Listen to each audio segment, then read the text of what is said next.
La 4G Baitelma vous présente Ny vaovao. Ny miokany fahombiazana. Arahinao ny fampalalam-baovao miaraka amin'ny Castel, ilay tsirony fahombiazana. Tête aux pieds avec la gamme de protection individuelle Secure Plus. Respectant les normes de sécurité de la personne et adapté aux besoins du quotidien. arahinao ny fampalalam-baovao miaraka amin'ny Batimax, la qualité au meilleur prix.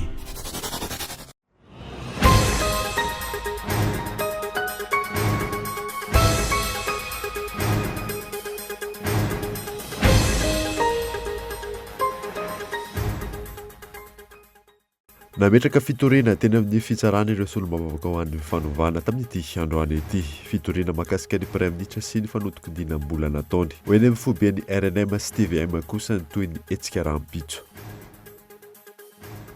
tahaka ny fanao ny solombavamboaka ho an'ny fanovana tato anatin'ny andro maro izay nanao sy tiana teo anolohan'ny HCC izy ireo sy ny vahoaka ny atoandro teo mitaky hatrany amoan'ny fitsarana avy momba ny lalam-panorenana ny déchéance.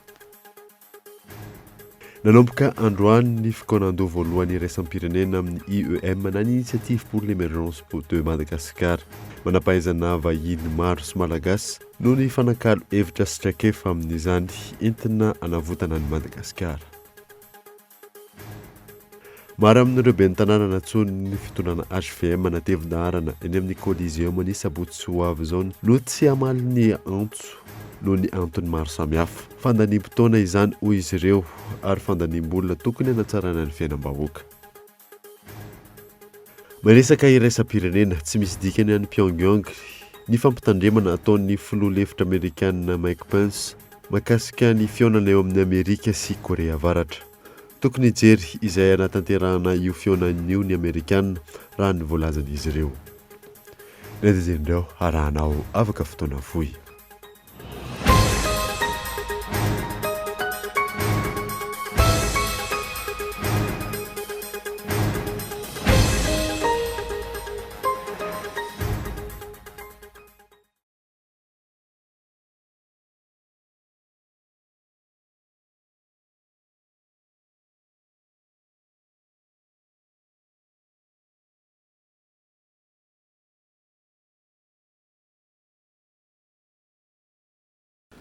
Finaritra tompoko lasy sy tompoko vamanasanao ary anaraka ny fampalalam Vonkolo TV hatramin'ny farany anbotsika ny vaovao amin'ity alina ity miroson'dy ho an'ireo solombavamboaka ho an'ny fanovana io marana io nametraka fitoriana tena ny fitsarana izy ireo fitoriana izay mahakasika ny prime ministre sy ny fanotokodiana vola izay nataony taorinan'izay moa dia teny amin'ny HCC ny hetsika rahampitso eny amin'ny foiben'ny RNM sy TVM ny toy ny hetsika fanady Michela Nanarjona.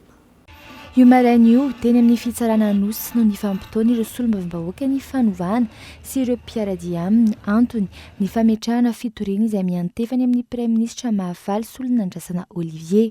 Zay ality fitolo zay solona tena eto miaraka amin'ny vahoaka zay najanona ivelany ary par rapport amin'ny dossier tamin'ny 2016 zany tamin'ny détournement des deniers publics contre ny Claudine Razamamonjy. Mazava ho azy fa tsy maintsy misy complicité miaraka amin'ireny misy ny auteur principal sy ny sisa tonga eto zay namafy an'io fitoriana nitranga tamin'ny 2016 igny dia hitory directement monsieur le premier ministre zany zay mafaly solonandrasana Olivier satria mazava ho azy fa niraitsy kombakomba tanatin'iny affaire iny monsieur le premier ministre dia tonga eto zay dia déposer plainte contre anazy pour détournement na deniers. Ny eloko anenjehana azy moa zany dia firaisana tsy kombakomba amin'ny fanodikodinana volam-panjakana zay niarahany tamin'ny madame Claudine Razamamonjy. Tadiditsika angamba ny dossier tany amin'ny 2016 igny zay nidiran'ny madame Claudine Razamamonjy amponja vonjimaika dia tsy tokony izy rery no enjehiny amin'iny fa ny rehetrarehetra complice tafiditra anatin'iny raharaha iny. Ny dossier moa zany amin'izao fotoana izao araka ny tenenin'ny madame le procureur dia tsy maintsy ho alefa any amin'ny cellule mixte zay fantatsika soamantsara fa any misy ny dossier rehetrarehetra any enjehana ny renipitolona indrindrandrindra ny député 7 zay efa misy fitoriana mandeha any araka ny efa enitsika. Laza ny toy ny mpapanao lalàna fa raha ampitso ihany dia ho tonga ny amin'ireo tompona andraikitra miandraikitra izany ity fitoriana ity. laza ihany koa ity farany fa misy fitoriana efa mipetraka ihany koa ao miantefa any amin'ireo solombavambahoaka ny fanovana. Rehefa mandreny eo zay dia lefa ny cellule mixte zay nefa fanarahana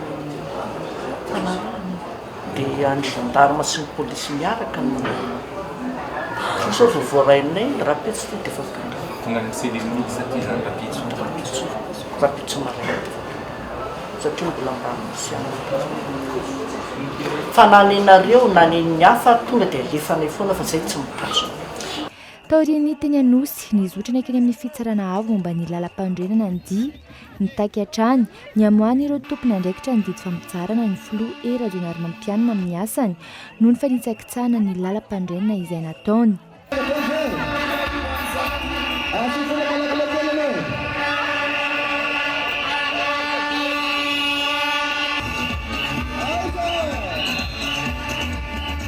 Raha ampitso eo amin'ny lapan'ny tanàna Analakely hatrany ny fotoana ankoatra ny fandehanana eny amin'ny HCC isy ihany koa ny fandehanana eny amin'ny foibe ny RNM sy ny TVM raha ny fanazavana azo.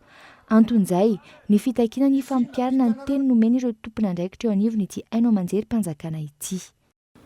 Tahaka ny fataon'ny solombavambahoaka ho an'ny fanovana tato anatin'ny andro maro izay nanositiny teo anolohan'ny HCC izy ireo sy ny vahoaka io atao andro io mitaky hatrany moa ny amohan'ny anivon'ny fitsarana avy momba lalam-pandrenana ny déchéance fa ny miantarandrianay.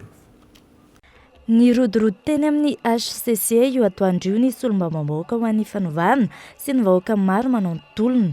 Namafisina izy ireo nandritra ny sitinina ny fitakiana trany ny amoahany eo anivon'ny fitsarana avy momba ny lalam-pandrenana ny déchéance. Isika dia tsirerana so dia miefeky izy hoe tsy ho avitsika foana zay izy dia tolona tsakijanona satria dia tsy mety amintsika mipetrapetra-potsiny zany kolokolo zany tokony hatsahatra ianareo tompony andraikitra amin'izany koa aokinareo atao amin'ny HCC tsy tafiditra anatin'izany Nytoy tamin'ny fanamafisana ny antony tokony amohan'ny HCC izay déchéance izay ny sitinina nandritra ny fandraisam-pitenenan'ny solombavambahoaka. Tsy hoe manao kolokolo fotsiny fa tena mandika lalam-pandrenana ka te hampandany lalàna izay mifanohatra amin'ny lalam-pandrenana ary anisan'izany izay nanaovana fianianana voalohany indrindra teo Vatomasina teo Mahamasina zay tokony nananganana ny haute cour de justice zay tsara ny mpitondra ambony eto amin'ny tany sy ny firenena satria tsy voaty zany tao anatin'ny efa taona efa 5 volana sisa voe ndao atsangana ndao amory olona tsy aroa tsy manaky eo vahoaka malagasy rehefa tsy mahavita denary. Raha mipitso raha ny vaovao farany isy hatrany izay fanaovana sitinina eo anolohan'ny HCC izay mandra-pivoaka ny déchéance amin'ny ankapobeny zotra ampilaminana ny hetsika nataon'ny solombavambahoaka ho an'ny fanovana sy ny vahoaka manara-dia. Hita teny an-toerana ihany koa ny solontenan'ny mpampianatra sy ny mpiasa-panjakana maro.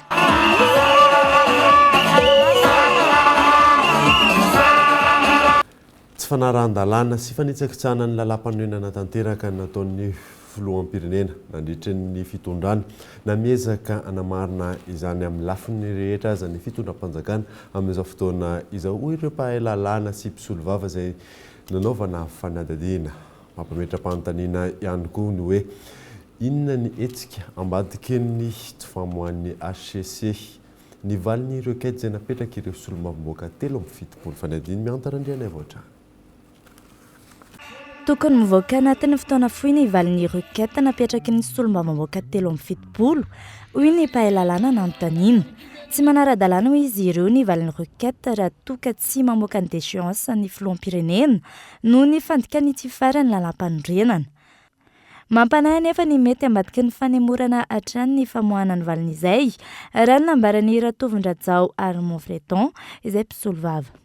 Dia raha ny tokony ho izy zany zao efa tokony mamoaka n'ilay atao hoe didy zany ny HCC. Fa ny tiana ho tenenina dia zao maninona no misy fiandrasana ela be ohatran'io avy amin'ny mpikambana amin'ny HCC izay mahatonga ny aya be dia be zany satria raha zavantranga omaly sa tamin'ny afako omaly dia hoe niazakazahana ny fametrahana ireo mpikambana ao anatin'ilay ACDDD fa maninona iny niazakazahana fa satria efa misy tanjony ny antony niazakazahana nametrahana an'iny zay tsy napetraka ihany koa fa nandritran'izay fotoana maro be zay ka itsy zany dia tia nany ohatrany hoe milaza amin'ny hoe na inona fanapahakevitry ny ACC raha ohatra ka makany amin'ilay filazana an'ilay hoe tratrany déchéance ilay filoham-pirenena dia izay ny tokony ho izy ara-dalàna. Fandikan-dalàna trana nefa no ataon'ny filoham-pirenena tamin'ny tsy fananganana ny haute cour de justice tao anatin'ny fotoana voafaritra tokony hanaovana izany na misy aza ny fepetra maîtresse ny fitondrana amin'izao volana vitsy mialohan'ny fifidianana izao. Antony tokony hanajany eo anivon'ny HCC ny lalàna. En fotoana 25 avril nametrahany député telo amby fitopolo ny requête tsy misy afaka miteny niza eto Madagasikara hoe ny prêter serment ny haute cour de justice zany hoe nanomboka tamin'ny prestation de serment katramin'izao hatramin'ny voahangy tamin'ny 12 juin 2015 katramin'izao na hoe hatramin'ny nametrahana requête sisy prestation de serment dia efa violation de la constitution zany. Monsieur le Président de la République tsy fotoana ntsony zao ny anaovana natao hoe jiolambrotisme politique na hoe fotoana anaovana juridisme tsy mipetraka amin'ny laoniny intsony na ho réparenao amin'ny fananganana ny haute cour de justice aty aoriana fametrahana ny requête efa constaté ary permanent hoe tsy nisy ny prestation de serment ny haute cour de justice. Hatreto miandry ny valin'izay requête izay avokoa ny rehetra na ny vahoaka na ny solombavambahoaka manao ny tolona. Mitoetrany kosa ny sitina atao ny solombavambahoaka ho an'ny fanovana eny amin'ny HCC mandra-pivoakana izay raha ny fanazavana. Nanomboka androany kosa ny fikaonan-doha voalohany iraisam-pirenena amin'ny IEM na ny initiative pour l'émergence de Madagascar manampahaizana vahiny maro sy malagasy moa hifanakalo hevitra sy traikefa amin'izany izay entina anavotana ny Madagasikara. Nanokatra izany filohan'ny IEM Andriamatoa Andreny Rajoelina Faradiny Mikael Ramarona. Maro ny arena misy eto amin'ny firenena na ambony tany na ambany tany saingy ireo olombitsy no misitraka izany. Antony re tsy ahafahan'ny Madagasikara miditra amin'ny fampandrosoana izany raha ny fanazavana. Fa 12 amin'ny firenena mantra indrindra eran-tany Madagasikara teo aloha saingy ny nemitra filaharana maro arina izany no misy antsika tato anatin'ny efa taona sy tapany raha ny fanazavana trany. Manamarina izany ny fitotongan'ny vola malagasy. Ny Madagasikara araka ny hitanareo tô dia isan'ny firenena mahatra indrindra fa dia mahatra indrindra maneran-tany ary na ny nosy Comore aza dia fa 120 eo alohana ny Madagasikara. Ny antony dia ny totongana 520 ny sandam-bolatsika satria raha toka 20 sy 20 ariary ny ray euro tamin'ny taona 13 sy 20 dia 4 ariary izany amin'izao taona 20 sy 20 izao. Zany hoe mitotongana ny fampiainan'ny vahoaka malagasy. Tsy mendrika izao fahantrana lalina izao i Madagasikara. Tsy mendrika ny fahantrana ny malagasy ary fandraisana andraikitra mpandrosoana aingana ny Madagasikara ny tokony atao. Manoloana izany dia fandrosoana eo anatrehan'ny tantara ny tsy fandraisana andraikitra ary adidy manoloana ny firenena ny fanavotana any Madagasikara. Izay indrindra no natonga ny tenako nanangana ny IEM na ny initiative pour l'émergence de Madagascar izay sehatra fikaonan-doha iombonan'ireo manampahaizana avy eto an-toerana sy avy any ivelany, ireo tsara sitrapo sy ireo mpiara-nombonantoka izay hitondra vahaolana aingana ampandrosoana any Madagasikara. Ny traikefa azoko nandritra ny 5 taona ny tantanana ny firenena, nandritra ny tetezamita sy izay efa taona sy tapana ny karohana vaolana izay dia nahitako zavatra maro ary azo atao tsara ny manavitra ny ty fireneny ty ary misy hevitra matipaiky efa voavolavoly azo anatanterahana izany. Antony nananganana ny IEM ny fanavotana ny Madagasikara ialana amin'ny olana maro misy eto amin'ny firenena. Manampaizana maro avy amin'ny firenena vahiny no tonga mpivondrona ny fahaizany amin'ny fikaonan-doha iraisam-pirenena voalohany an'ny IEM. Isan'izany ny États-Unis, Canada, France, Angleterre, Belgique, Chine, Tunisie, Cameroun, Sénégal ary Rwanda. Nandray anjara tamin'izany ihany koa ireo manampaizana malagasy. Hodiniana mandritra ny fikaonan-doha izay. Maharitra 2 andro izay ny fampiasana ny angovo azo avozina, ny fanajana ny tany tandalana ary tsara tantana, ny fahavitana tena ara-tsakafo, ny fananganana fotodrafitrasa ara-pambolena, ny fitantanana araky ny tokony ho izy, ny arena voajanahary ary ny fampiasam-bola. Mahakasika an'izay IEM izay hatrany dia lafo ary tsy mahasahana ny vahoaka malagasy rehetra ny angovo eto amin'ny tsika. Isan'ny lohahevitra novoaboasina nandritra ny fikaonan-doha iraisam-pirenena voalohany amin'ny IEM izany. Voaresaka tamin'ity tontolo andro ity ihany koa ny toeran'ny vehivavy eo amin'ny fiarahamonina sy ny olana iainan'izy ireo. Mikael Ramarolahatra. Raha ny atotanisa avy amin'ny banky iraisam-pirenena dia 500 isanjato ny tokantrano sy ny seha-pamokarana eto Madagasikara ihany no mampiasa ny herinaratra. Tsy ampy ny herinaratra vokarina ka mahalafo ny vidiny izany. Antony tsy hahafahan'ny Madagasikara miala amin'izay olana izay ny tsy fisian'ny fahavononana ampiasa vola sy ny fitadiavana mpampiasa vola malagasy. Hoy ireo nanatrika ny famelabelarana mahakasika ny angovo nandritra ny fikaonan-doha iraisam-pirenena ny IEM. Eo amin'ny fitantanana zany no hitako problème amintsika hatreto. Ary ny fahitana le IEM izay noentina teto androany dia mahavelim-bolo. Mahavelim-bolo tokoa ary hita hoe hitondra fiovana lehibe eto amin'ny firenena izany satria dia hitanao taony manampahaizana maro, mpiara-miombonantoka maro, teknisianina maro izay nitondra ny fanampiana ho an'i Madagasikara zany ao anatin'ireny atao hoe programme mpampandrosoana ho an'ny firenena ireny zany. Le investissement tokony ataontsika eto Madagasikara dia mila vola. Militsika zany investisseur malagasy, investisseur internationaux mba hitondra ny vola amatsiana ireo investissement reo. Zavatra voalohany indrindra dia confiance amin'ireo investisseur reo tokony alebiazina. Ahoana ny anaovana an'izany? Ny anaovana an'izany dia tokony anamboarina ny cadre législatif, tokony amboarina ny contrat raha misy litige raha pitso amin'ireo investisseur reo, tokony manana garantie izy fa ny investissement izay ataony eto Madagasikara dia ho rentable à long terme.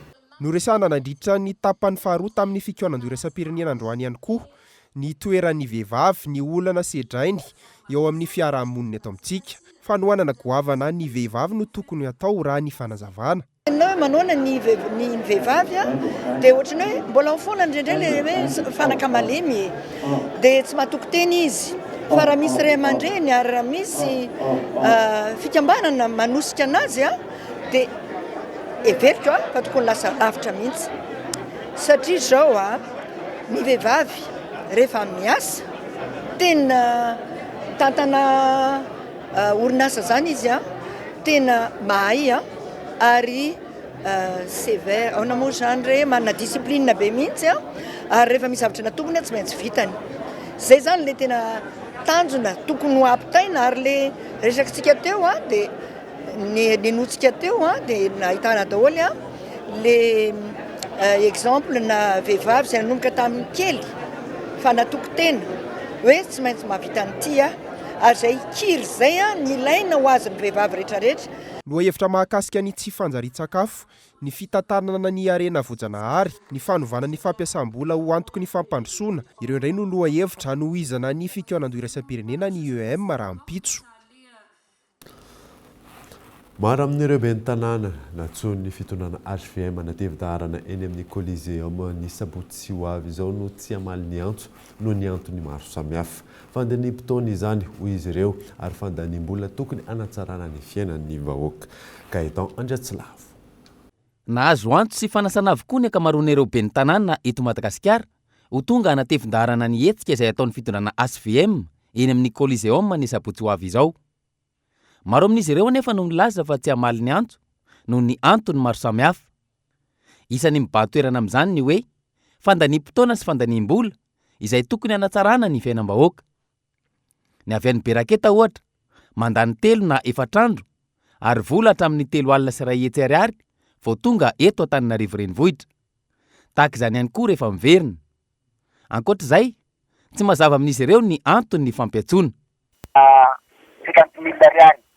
Raha ny hira-toliarana dia efa mandany eo amin'ny 3,000 ariary. Mitovy amin'izay koa miakatra magnano.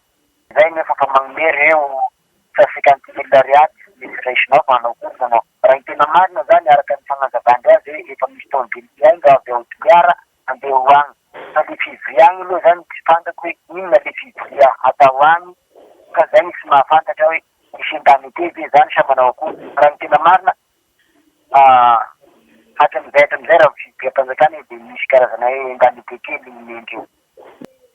Tamin'ny fivriana ohatra zany fivriana forum national natao tagny Antananarivo tavolanina ny ancien président anay c'est 2 jours zay 4 jours zay nivoria ihany no etofan'ny fanjakana. Fa rehefa vita iny dia nalany tamin'ny hotely zay dia chambre de l'air da mandeha amin'ny toerana zay anifananareo agny ianareo fa tsy misy raha idiranay koa iny. Raha tsy HVM avao isika farany tamin'iny fa zay tsy HVM dia chambre de l'air da ateo. Atoko HVM zany no misy indemnité isika farany fa misy tokony HVM tamin'ny fotoanandro zay da bidiko tsara dia chambre de l'air da mitegnany mamonjimonjy fianakaviana. Tena haizao aloha miaina tamin'izay madiantika moa ahoana magnipiakadiadika ary izay ny zavatra ohatrany mahagaga inona moa tsy fivriany toy nefa misy ben'ny tanàna miasa andavanandro mahita an'izao tombotsoa zao ka rehefa avy zay miandray mitoraka. Raha izay ny fanazavana ny andro ny sabotsy iaonana eny amin'ny Coliseum ihany no iantoa ny fitondrana HVM ireo ben'ny tanàna no hafarana ireo. Samy miantoka ny sarandalana tongavany aty, ny hotely ivatanana, ny sakafo sy ny maro hafa. Raha ny fanazavana teo ihany koa, misy fanavakavahana na dia samy natsony izao ka namaly ny antso ireo ben'ny tanàna. Omena tombony manokana ireo ben'ny tanàna HVM. Izany hoe, misy alako bika tsy tiako tarehy amin'ny fandraisana sy ny fikarakarana azy ireo, na dia samy olom-boafidy aza. Tsy nitranga tahaka izao ny tokony masony mpitondra fanjakana hoe ireo ben'ny tanàna, fa ny fampivoarana sy ny fampandrosoana miainga avy any fotony. Raha ny CLD ohatra araka ny fitarainan'ireo ben'ny tanàna hatrany, tsy hita mivaingana ary tsy misy fiantraikany mivantana amin'ny vahoaka. Raha haka amin'ny CLD dia misy tsy makasitraka satria tsy apaka amin'ny fiainam-bahoaka ny CLD ity. Izay manko nahatonganay nitaraina taminareo tamin'ireny. Fa ny fanjakana fa haka amin'izany moa tsy misy mpiainany ka. Mahita dia ben'ny tanàna aloha na misy ny famasiam-bola ampiasaina ho an'ny vahoaka. Raha ny vaovao voarainy hariva teo ihany koa, ny voro-mangina tao amin'ny lapan'ny anteny-meram-pirenena ny solombavambahoaka sy ny loha olona manohana ny fitondrana manomana io hetsika amin'ny sabotsy io. Ny vola omena ireo manatrika sy ny paikady atao no nydiniana tamin'izany raha ny fantatra. Isan'izany ohatra ny fanirana ny ben'ny tanàna tsirairay tatitra olona, iantohana ny sarandalana amin'izany ary isy ny fanomezana indemnité. Vola 10,000 ariary tsirairay ihany koa no fantatra fa omena izay misoratra anarana eny amin'ny fokotany amin'ny fanatrehana io hetsika io. Fomba fiady tahaka izao izay melohan'ny maro hatrany mandoto ny lalao politika eto Madagasikara. Tsy vitan'izany ihany koa fa eny amin'ny lapan'ny anteny-meram-pirenena no anaovana fivoriana entina hanatsara toerana ny mpanantanteraka izay takin'ny maro ny fametraha-pialany ankehitriny. Entina eto amin'ny fampahalalam-baovao ihany ny fampitam-baovao mahakasika izany. Mialohany anarahantsika ny mahakasika ny olana tany fitson'ireo sino eny Tsiafo eo ihany koa ny fikarakarana ny club FMMSA man'ny rally Motul première édition izay anomboka rapitso ireto ary loha misy doka varotra. Mankalaza ny fahadimy taona ny Cool TV sy ny Cool FM. Fanomezana be dia be miandry anao amin'ity fetin'ireny ity. Milalava miaraka aminay ary mahazo loka marobe ho anneny. Entana mitetina 10 000 ariary ao amin'ny Batimax. Bouquet Blue Lane, décodeur à 6 mois d'abonnement, canapé main atolotry Luxor, pack évasion maman amin'ny Regina's Beauty, appareil électroménager atolotry Akourdig, fer à lisser avy amin'ny Fity Boutique, bande d'achat marobe avy amin'ny Shoprite. Tsotra ny fandraisana anjara dieny zao maka selfie eny amin'ireo toerana voatondro misy ny sary famantarana ny fahadimy taonan'ny Cool TV, hitanao eny amin'ny Akourdig, Shoprite Tana Waterfront, Shoprite La City, Shoprite Talatamaty. Mandefasa commentaire ao amin'ny pejiny Cool TV ary atao photo de profil anao ilay selfie. Ny fisarihana dia ataon'izy ma 5 Mey ao amin'ny fandarana Sokool. Tolory ny fanomezana tsara indrindrina eny miaraka amin'ny Cool TV FM.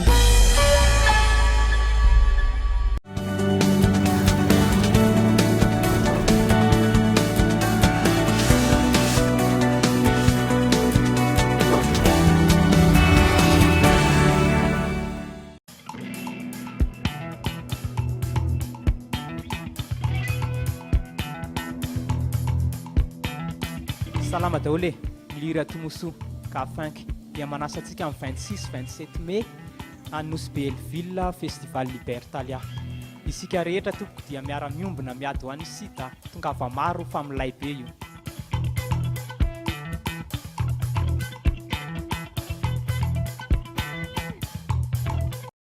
Faites-lui plaisir, la promo continue. Bénéficiez jusqu'à 15% de remise sur votre smartphone préféré. Avec son écran ultra résistant, le Telma Titan est maintenant à 259 000 ariards. Promo flash valable du 11 au 31 mai. Rendez-vous en Telma Shop.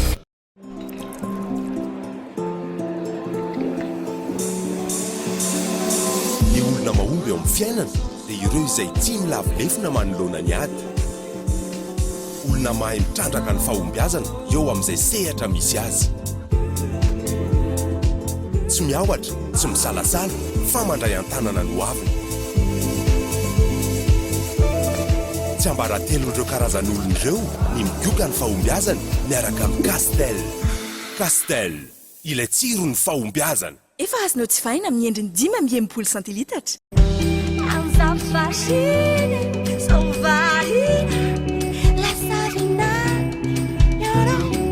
Hello les amis, nous c'est Christelle.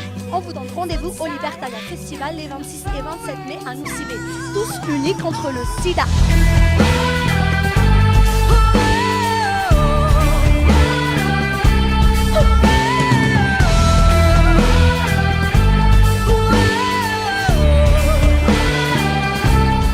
Retrouvez les tendances déco du moment chez Géant du Meuble avec ses nouveaux salons design, classiques, modernes, avant-gardistes ou épurés.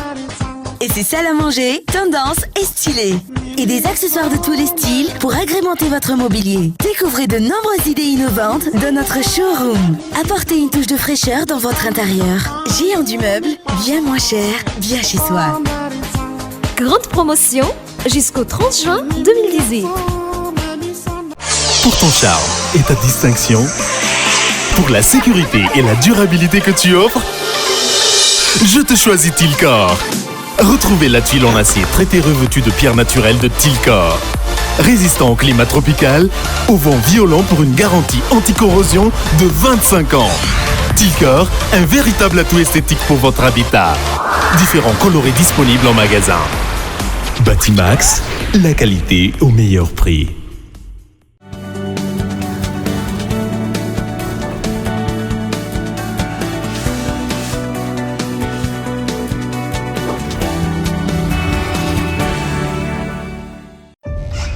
Après vous.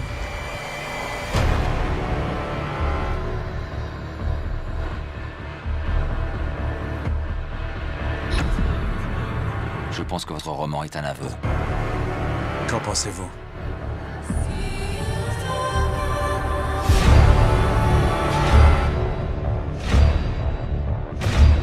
Parle. Tu veux une justice? C'est ce qu'ils ont fait de moi. 5 filles en laisse comme des chiens, car ce qui pousse la plupart des humains... Araka ny fampahafantarana iny True Crimes no forona tsara rahantsika anio alina eto amin'ny Cool TV.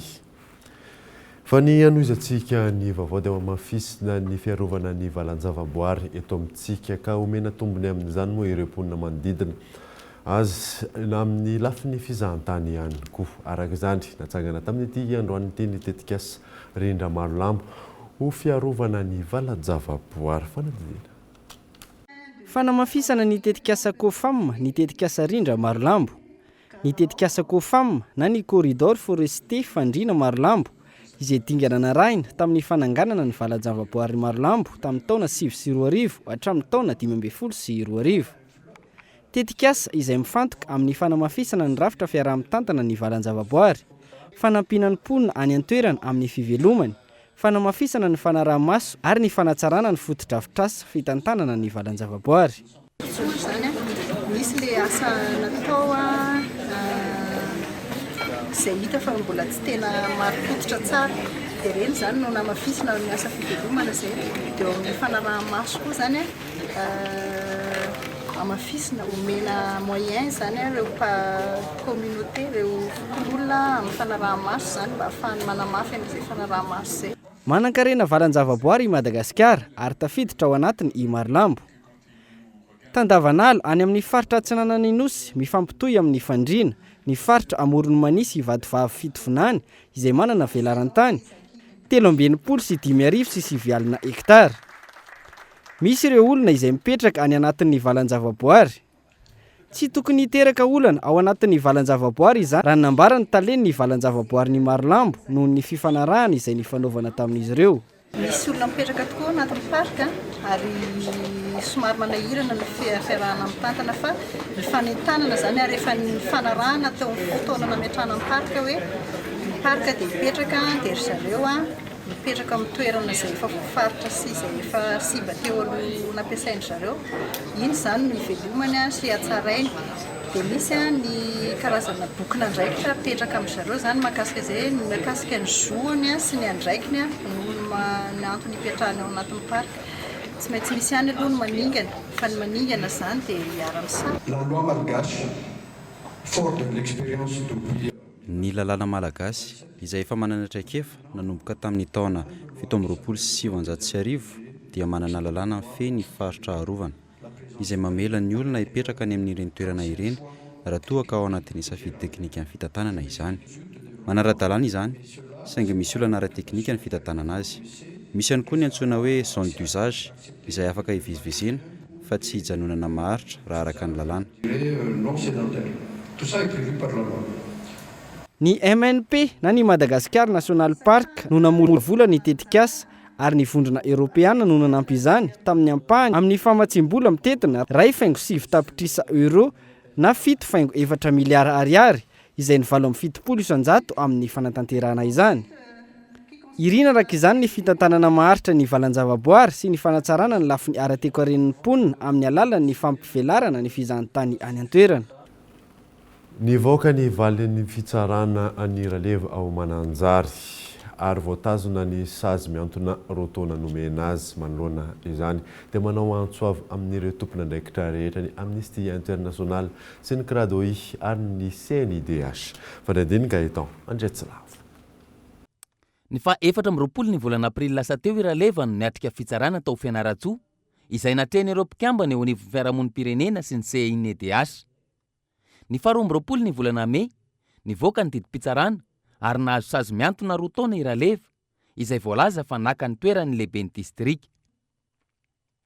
Manoloan'izany tena namoaka fanambana ny Amnesty International, ny CRADOI ary ny CNIDH manameloka ny fomba fihetsiky ny mpitondra fanjakana. Miariary zao hoy ny Amnesty International fa avy loatra ny sazy ho an'ireo misakana ny fitrandrana tsara-dalàna eto Madagasikara. Tsy mpanao ratsy na mpamono olona akory iraleva.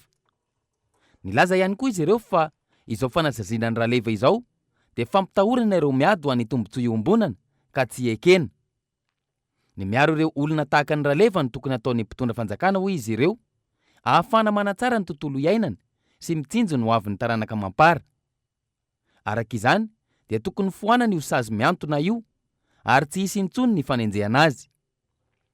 Nanamafy izany ny CRADOI ary nilaza fa tsy tokony hisy firaisana tsy kombakomba amin'ny fifanitsakitsahana ny zon'olombelona tahaka izao. Iraleva izay manana ny loka 740 tamin'ny gasy masaky no ny fahatsorany sy ny fiarovany ny tanindrazana. Ratsehivina, antony nanenjehana ny Raleva ny fijoroany ho mpiaro ny zon'olombelona sy ny tontolo iainana, manoloana ny fitrandrana volamena izay voamarika fa tsy nanara-dalàna. Nitaky ny taratasy fanomezan-dalana itrandraka tamin'ilay orinasy, makilainy sy midriana izy, saingy nogadraina ny 17 septambra 740 tao Voilava. Taorian'izay, nafindra tany Mananjara izy ary notazonina vonjimaika nandritra ny 5 andro. Nahiditra ponja izy ny 7 volana Oktobra 740 teo am-piandrazana ny fitsarana azy. Lafim-baovao hafa tanteraka kosa indray dia tany tsy mbola voamarina amin'ny tompony ilay tany nitrangana olana. Tena tsy azo tafo omaly mitaraina noho ny ataon'ireo sinoa ny tompony io tany ao tsy azo tafo io. Teraka olana amin'ny manodidina ihany koa ny asa ataon'izy ireo fanadiny Henri Florian.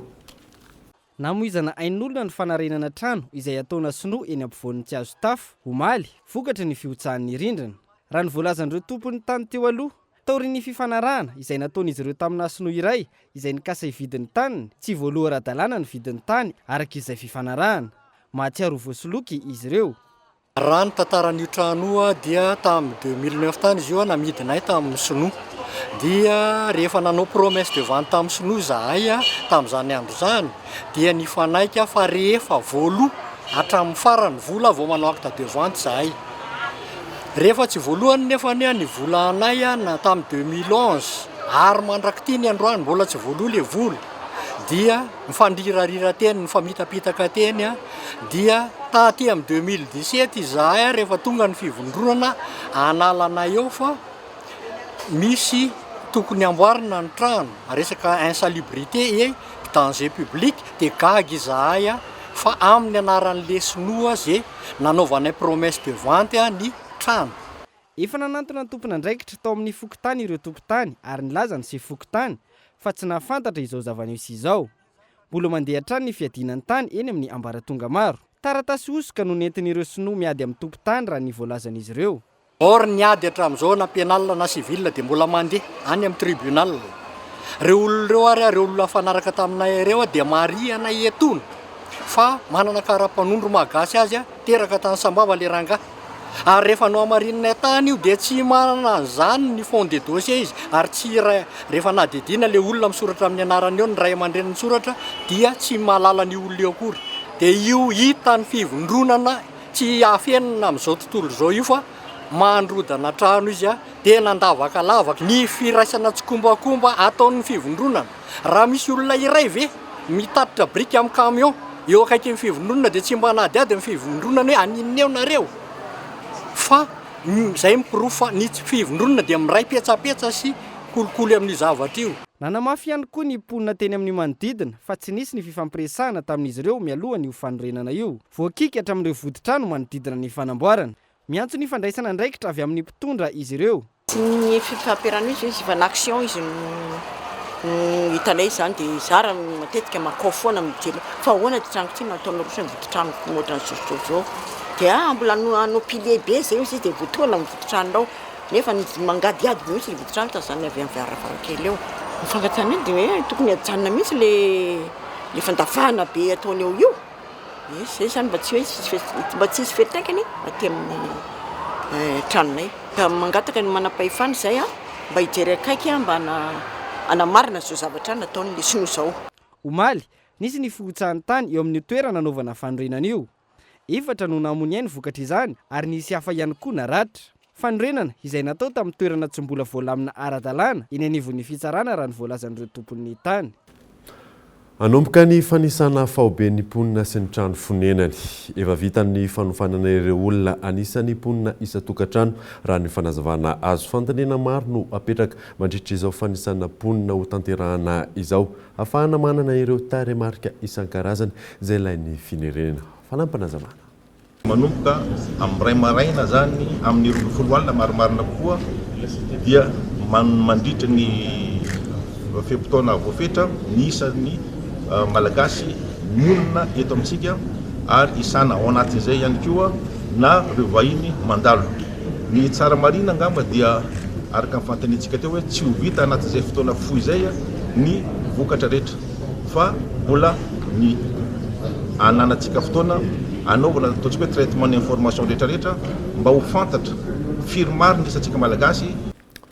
Tontolon'ny fanatanjahantena kosa indray dia hanomboka rampitso ariaritra telo andro ny première manche du championnat de Madagascar de rallye 24 dia ny rallye module première édition izany. Ny club FMMSA no mikarakara izay fifaninanana izay efa vonina tanteraka ny lafiny rehetra raha ny fanazavana azo Henri Florian. Anomboka rampitso ary aritra telo andro ny fifaninanana première manche du championnat de Madagascar du rallye 2018 izay antsoina hoe rallye module première édition. Ny club FMMSAM no mikarakara izany ary arahana miasa amin'ny vokatra lubrifiant module. Efa milamina avokoa ny fikarakarana rehetra raha ny voalaza ny filohan'ny kluba ny FMMSAM. Anomboka rampitso ny fifaninanana araka ny efa fantatritsika hitanareo amin'izao taoriana tato izao fa tena efa eo andalan'ny ataontsika hoe mamarana an'ireo fikarakarana amin'ny ankapobeny mihitsy izay amin'izao ny mpandray anjara moa zany araka ny efa fantatritsika 170 dia rampitso amin'ny 7 ka hatramin'ny 10 maraina ny manao visite technique izy eto amin'ny sody amahakoron-drano. Aveo tsika manana parade kely zany hoe convoi iarahan'ireo mpifaninana rehetrarehetra midina mare masay amin'ny 10 dia amin'ny ray olafolakandro ny départ eto izy manainga eto dia mandeha makany Ambohimanambola Jirama any izy manao farinamina voalohany amin'ny ataontsika hoe amin'ny rora sasany eo zany manomboka ny any Ambohimanambola. Fanentanana mampakafia iangaviantsika mba tsy setrasetra dia mba manaraka tsara ny toromarika ny mpikarakara satria haitsika any fa lalana atao hoe fermé zany le lalana io mba tsy ny accident dia tsy maintsy misy ny lalana mipetraka hoe tsy afaka miditra tsony mpijery dia mba manaraka izay torohevitra intsika dia mba mipetraka amin'ny toerana avo rehefa mijery fa tsy mipetraka amin'ny toerana ambany. Mbola misy koa ny alahady fa zadino ny alahady aty Masindray Anjeva sy Ambohimanambola Jirama le nitenaingy teo iny any izay accessible tsara zany hoe tsy mila mandeha lavitra tsika ny alahady izay ngamba ny afatra farany antsika. Mahatratra 150 ireo épreuve spéciale ifaninanana ary mitotaly 20,7 kilometatra ny fitambaran'ireo épreuve spéciale ireo. Ny total be an'ny alaviran'ny lalana hodiavina kosa no mahatratra 1,7 kilometatra. Rampitso arak'izany no anomboka ity fananana ity izay aritra telo andro. Maresaka iraisam-pirenena kosa indray dia tsy misy dikany ho an'ny Pyongyang ny fampitandremana izay ataon'ny filoha lefitra amerikanina Mike Pence makasika ny fionana eo amin'ny Amerika sy Korea Avaratra. Tokony hijery izay anatanterahana io fionana io ny Amerikanina raha ny voalazan'izy ireo. Fanadina. Nandritra ny tafa nataon'ny filoha lefitra Amerikanina Mike Pence tamin'ny fahitalavitra Fox News, laza izy fa fahadisoana goavana ho an'i Kim Jong-un ny mieritreritra fa azony ataony mampifilafila ny filoha Amerikanina amin'ny fionan'izy ireo. Tsy misy dikany amin'ny Pyongyang io fandrahonana io raha ny voalazan'ny lehibe ny diplomasia any Korea Avaratra. Raha toa ka manohy miziriziry amin'ny fanaovana fietsika tsy mifanaraka amin'ny fitakiana ataon'ny Korea Avaratra États-Unis, anao izay anafoanana io fionana io eo amin'ny rotonta i Pyongyang ho hiatrany ny tompony andraikitra ny raharaham-bahiny.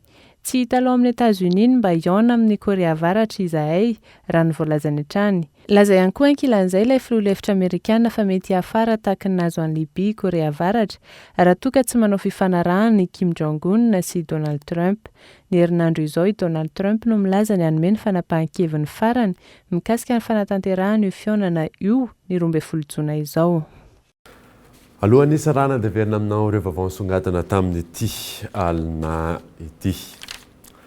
Nametraka fitoriana teny amin'ny fizarana ireo solombavamboaka ho an'ny fanavana tamin'ity androany ity fitoriana mahakasika ny Prime Ministre sy ny fanodikodinana vola izay nataony. Ho eny amin'ny foibeny RNM sy TVM kosa ny toy ny etsika nomboka rampitso. Nanomboka androany kosa ny fikonan-doha voalohany iraisam-pirenena amin'ny IEM na ny Initiative pour l'émergence de Madagascar manampahaizana vahiny maro sy malagasy mofo ny fanakalo hevitra sitrakefa amin'izany entina anavotana ny Madagasikara. Ary farany dia maro amin'ireo ben'ny tanàna natsony ny fitonana HVM natevi-daharana eny amin'ny Coliseum ny sabotsy ho avy izao no tsy hamaly ny antsonoany antony maro samihafa. Fandanimpotoana izany ho izy ireo ary fandanimbola ihany koa. dia izay mamarina vaovao tamin'ity alina ity soranao manaraka izany sorana ihany koa ireo mpanaraka ny vaovaonkolo tv any amin'ny faritra indrindra ireo manaraka izany amin'ny alalan'ny DSTV Antsirana sy TNTV Fianaratsoa sofa tsara atao.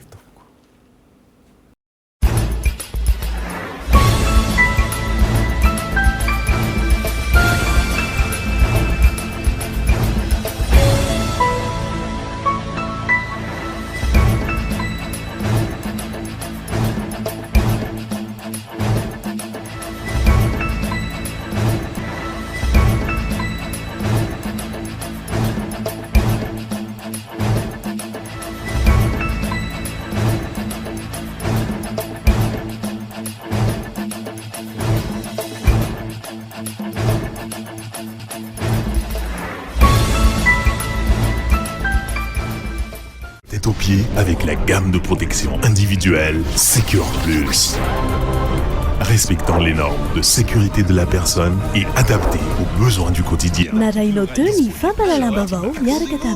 Batimax, la qualité au meilleur prix. Pastel, il est tiré une faumbiazan. La 4G Baitelma vous a présenté Ni Vavao.